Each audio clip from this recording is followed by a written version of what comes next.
Welkom terug by die groot ontbyt. Ons het nou net ons koekies geëet. Lekker, né?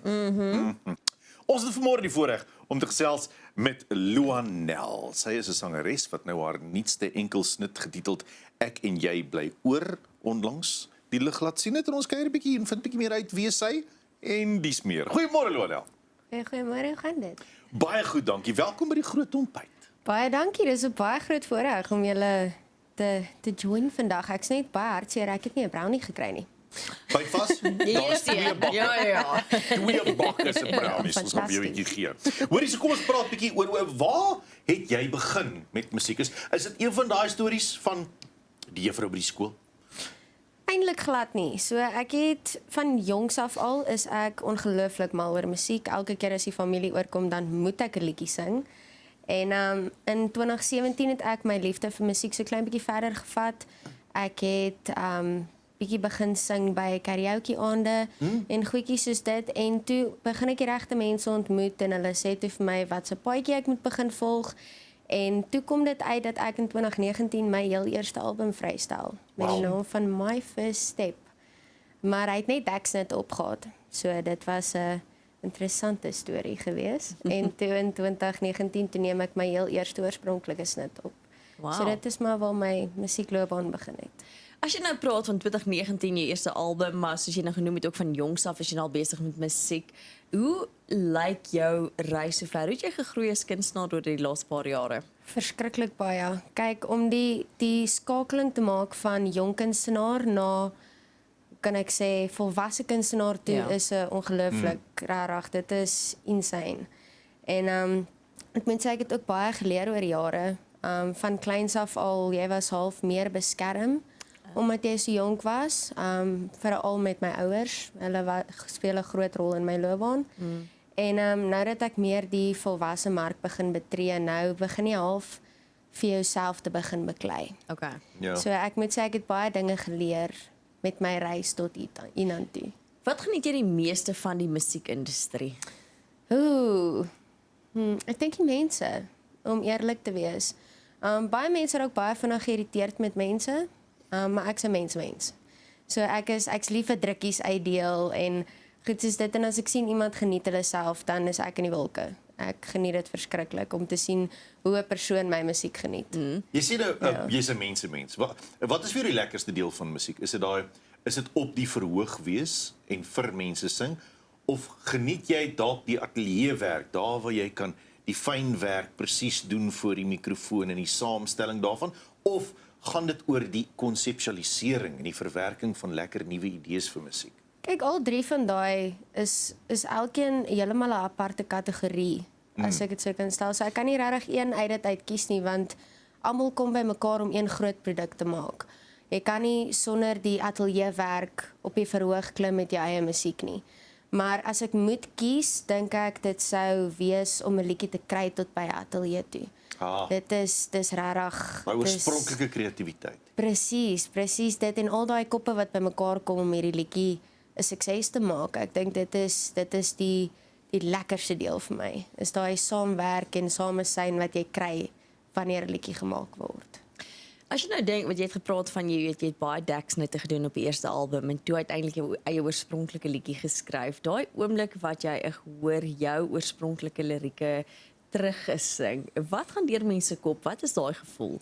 So ek het laas jaar omtrent het ek vir die eerste keer my eie liedjie geskryf. Daar was al baie skrywers vir my gewees, maar wat ek self geskryf het en ek het 'n demo laat maak van hom en ek moet sê dis 'n onbeskryflike gevoel. Ek het dadelik 'n traan uitgebars. Want dit was daai van jy werk so hard om ietsie daar buite te kry en die oomblik wanneer dit realiteit word, dan kan jy nie glo dis realiteit nie. So dit is regtig 'n ongelooflike gevoel om te weet dis jou werk wat daar so speel. Dis mooi. Ja. Jou nuwe liedjie, Ek en jy bly oor. Vertel ons, waar kom die liedjie vandaan? So ek het 'n oproep gekry een dag van Ernie Bates af. Nou, dit is vir my 'n ongelooflike persoon, daai groot inspirasie, groot rolmodel.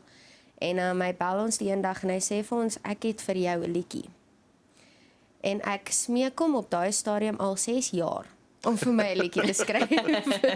So dit was nogals baie 'n groot verrassing geweest. En hy sê toe vir ons, nee, ek het vir jou 'n liedjie en jy moet luister na hom en ek luister toe en ek is toe dadelik verlief. Soos heeltemal. En ek en jy bly oor vertel nogals 'n groot storie. As ek dit so kan stel, as jy mooi gaan luister na die woorde, vertel dit presies waaroor liefde gaan. Dis nie 'n geval van alles is altyd immergroen nie. Daar's moeilike tye, daar's bekleierery, daar's goed waardeur jy gaan wat jou soms breek. En ek dink dit is hoekom ek en jy bly oor vir my so groot betekenis het, want dis twee mense wat maak nie saak wat hulle deurgaan nie, hulle bly by mekaar staan. Ja, so het 'n baie groot betekenis vir my. Ons wil eers 'n bietjie beter leer ken. So ons het so 'n paar vinnige quick fires vasvra leer vir Lonel ken vir jou. Is jy gereed? Ek hoop so. Okay, goed. Kom ons begin. Wat verkies jy? Koffie of tee? Koffie? Okay. Koffie. Nou, volgende.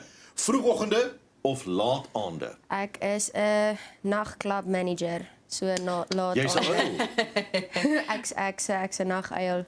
Grootliks. Ek's nie 'n oggendpersoon nie. Is dit waar die Like lekker die idees storie. ook gebeur, die musiek idees? Presies daai. 2 die Laat aand sit stil raak, 2 die ja. oggend wanneer daar niks in die huis gebeur nie, dan hoor jy net 'n speaker en dan sê my pa vir my, "Wat is jy besig om te doen?"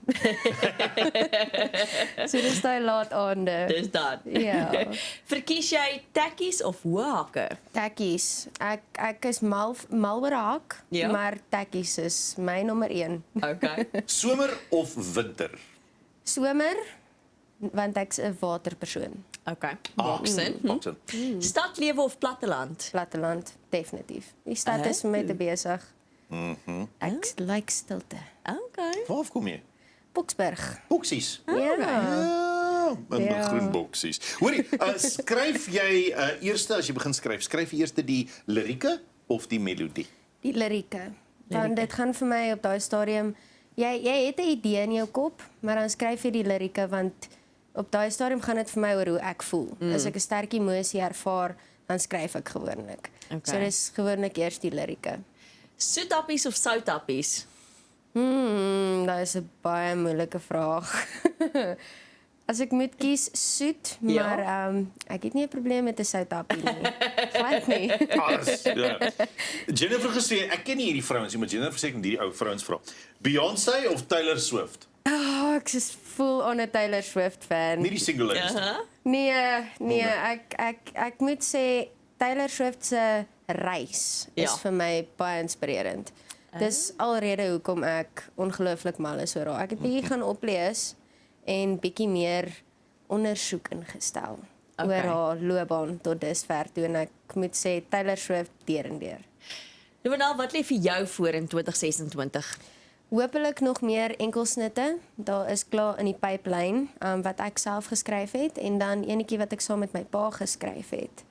Wat ook in die pipeline lê wat klaar alles gemaak is. Ons wag net vir die vrystelling. Maar hoopelik is dit 'n geval van meer optredes en meer reis. Dat Lekker. ons bietjie Kaapse rigting trek. En dan natuurlik is ek ook besig om klankingenieurswese te studeer. So dit is ook 'n baie interessante topik. Sien een van die dae vervaardig jy jou eie enkelsnitte. Dit Baie is dankie die plan. Donel vir die kuier. Dis heerlik om jou te ontmoet en verder beter te leer ken. Baie dankie. Alle sterkte met Ek en Jy bly oor. Ons gaan dit nou ook speel. So bly net daar waar jy is want direk hierna speel ons nou die musiekvideo van Ek en Jy bly oor.